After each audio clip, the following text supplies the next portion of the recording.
un arrêt du Conseil d'État qui a changé la doctrine. Nous sommes le 27 octobre 1995 et le Conseil d'État vient de valider 2 arrêtés municipaux pour les communes de Morsang-sur-Orge et d'Aix-en-Provence qui visent à interdire la représentation de spectacles de lancers de nains. Alors il faut savoir que le maire d'une commune, en vertu de l'article L2212-1 du Code général des collectivités territoriales, dispose d'un pouvoir de police administrative générale. La police administrative générale, c'est en fait les activités qui permettent de maintenir une paix sociale par le respect de l'ordre public. Et d'une manière globale, les composantes de l'ordre public sont définies à l'article suivant, à l'article L2212-2, toujours du CGCT. On retrouve la tranquillité publique, c'est le bon ordre, on retrouve aussi la sécurité publique, ce sont des mesures de sûreté, et enfin la salubrité. Mais dans ces arrêtés municipaux, pour interdire ces spectacles, les maires ont motivé leur décision par un non-respect de la dignité humaine. Le Conseil d'État devait donc dès lors définir si la dignité humaine était une composante de l'ordre public, qui permet donc de prendre des mesures de police administrative générale. Et le 27 octobre 1995,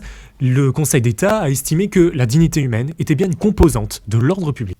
Une partie de la doctrine a dénoncé le danger que fait peser cette conception. Le comité Veil, par exemple, a dénoncé un contrôle social excessif et un rôle moralisateur qui serait conféré donc au pouvoir de police. Et dans un avis du 30 mars 2010, la plus haute juridiction administrative a estimé que sa conception de la dignité humaine était finalement bien un danger et a même conseillé de ne pas l'employer. Mais coup de théâtre, puisque le 9 novembre 2015, le Conseil d'État a validé une décision préfectorale d'interdiction de la représentation du spectacle de l'humoriste Dieudonné en raison de propos antisémites. Et en ce sens, c'est donc le retour de la dignité humaine comme ordre public. Et donc dans cette conception du Conseil d'État, la dignité humaine peut suggérer des limitations et des restrictions de liberté, alors que des lois pénales auraient pu suffire à qualifier une infraction. Il faut rappeler ici que l'antisémitisme est qualifié pénalement par la loi Guessot de 1990 comme une circonstance aggravante de l'infraction d'injure publique. Dans tous les cas, c'est ainsi que la dignité humaine entre bien dans le champ de l'ordre public, du moins dans sa dimension immatérielle, qui est pourtant bien matérialisée